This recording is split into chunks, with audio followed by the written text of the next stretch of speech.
Omukwezi kwa 11 omwaka 2024 abantu hima 30 bakiitwa omwejemure mu district ya Buramburi omushozi za Elgon.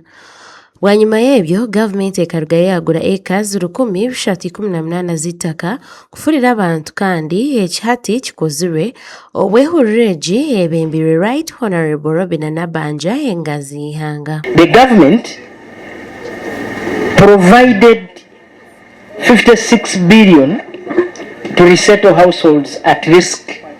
So far, the government has acquired 1,318 acres of land.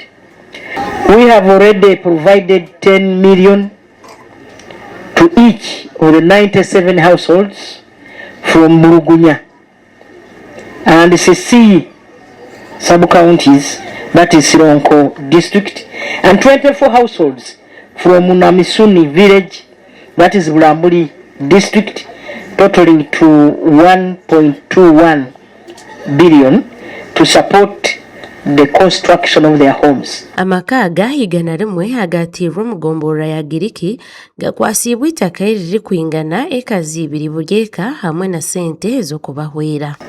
At this point I wish to emphasize that government will only allocate 2 acres of land and 10 million to each of the households after that household has formally handed over the original land where you used to stay.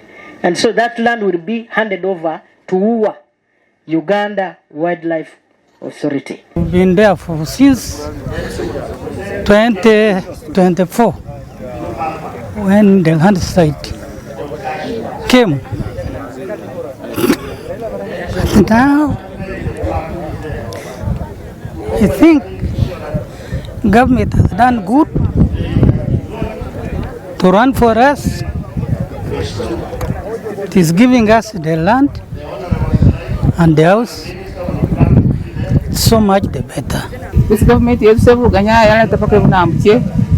Simana government is just saying that kukora. Ya kusevu ganya ya kuleta Amaka mukamp. Kumale yo isera je kumwaka bakusaya bakuleta sebusugunya. Bakuwa mitwalo milioni 10. Bakuwani muguna eka 2. Umuhandiki w'entura mu ofisi y'enganzi y'ihanga Alex Kakoza nagira Gavumenti nejagura itaka erindi kufurira abantu abakiri mu myanya eri kwerarikiriza omushozi za Elgon. Tumaze kati bano betujje abadde bunambutye bwe tumaze okubajjayo bano betulese kati tufunye space. Tugenda kuddayo next week tutandika okukima abantu abali mu areas era zetusuubira nti si twamala doba mapinga ne abali mu areas zetulowooza nti za bulabe